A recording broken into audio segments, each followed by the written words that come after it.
The Martians. Chapter 8. CQ Rover 1, this is Victoria 1 Actual.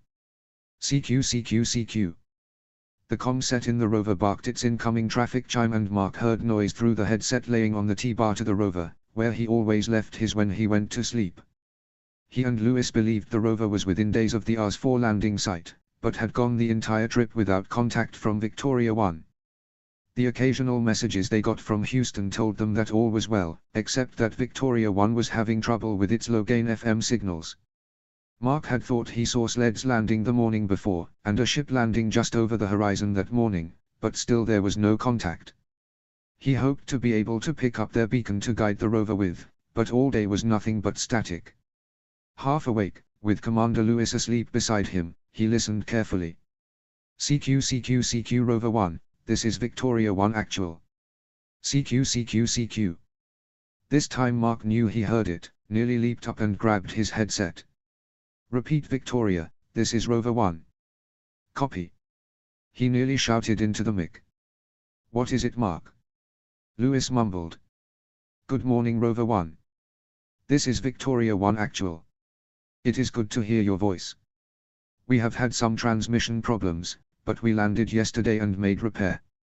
Status please, copy. It's the Orion, they've landed. Headset. Missy demanded, holding her hand toward Mark. Mark looked around and not seeing Missy's headset surrendered his own. Happiness washed over him as he knew their last great challenge was coming to an end. Once at Orion 3, they would be relatively safe until time to go to Hermes. Provided the old craft had it in her to get to space, they should be fine. Mark barely heard Missy's side of the conversation. He wished he could hear it all as the commander of Victoria 1 sounded familiar. Come in Victoria 1, Rover 1 Actual here. Please repeat, copy. Who did she sound like? Mark wondered to himself. Thanks for that. Any idea how far away we are? Copy. Great, we can probably do that today. Copy. Well, I will find out soon enough. They probably drew from Ars 4, V and 6, so perhaps one of them. I should have kept up with that better. Mark thought. Health is good. Watney is grumpy and smells horrible. Food is okay, veggies gone except the seed stock and potatoes. Rover is operable within normal and expected parameters. Water acceptable, approximately 130 liters available. Batteries charged, we will be leaving here shortly.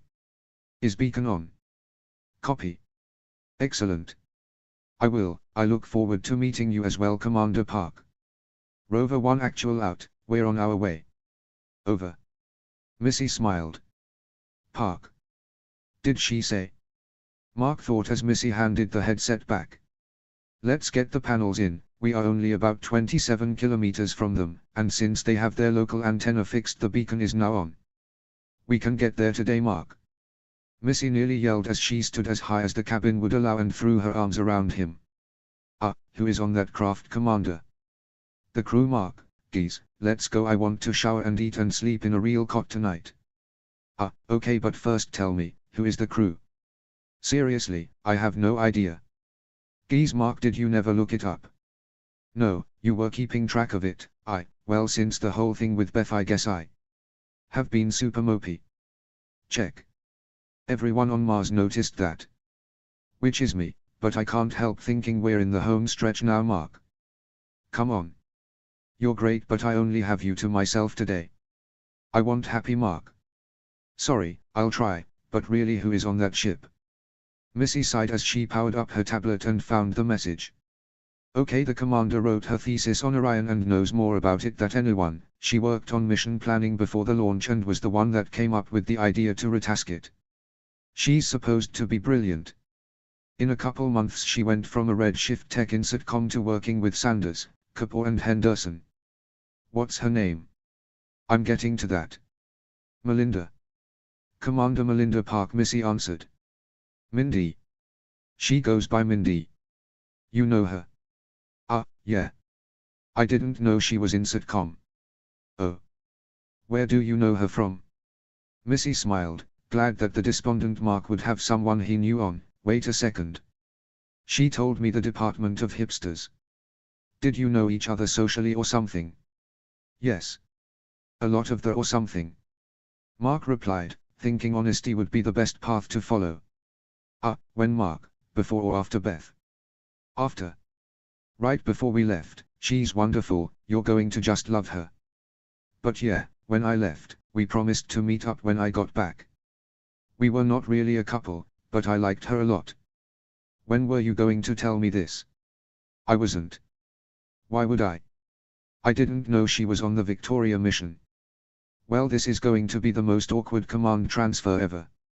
Thanks a lot, Watney. I didn't know, I didn't know she. She washed out of a scan is all I know. How did she get on the ship? By being the only person at NASA that knew enough about it to run it apparently. You don't by chance know Anna Washburn or Dana Abernathy, do you? Why are you asking me that? Mark replied, fearing the awful truth. Because that is the pilot and the flight surgeon, she answered as Mark's face turned beet red and he looked down as though the most interesting thing in the world was on the floor. Oh dear God, Watney. Spill it. Anna and I, well, after Beth she was kind of my rebound girl. She was on RSV, one of the pilot candidates, and I didn't even make the list for it, so, well, we dated. Very shortly. She's really nice once you get past her, well, she can be brusque. But. Abernathy Mark. Now. Stop wasting time. My doctor in Costa Rica, we left there together and applied to NASA together. That's who I was dating when I met Beth. I mean, Beth didn't know her, we had split before any of us were accepted. Missy just stared at Mark. Did you split because you were emailing and calling Beth? Probably. Mark winced. Missy just stared. She had no moral high ground to stand on, but still.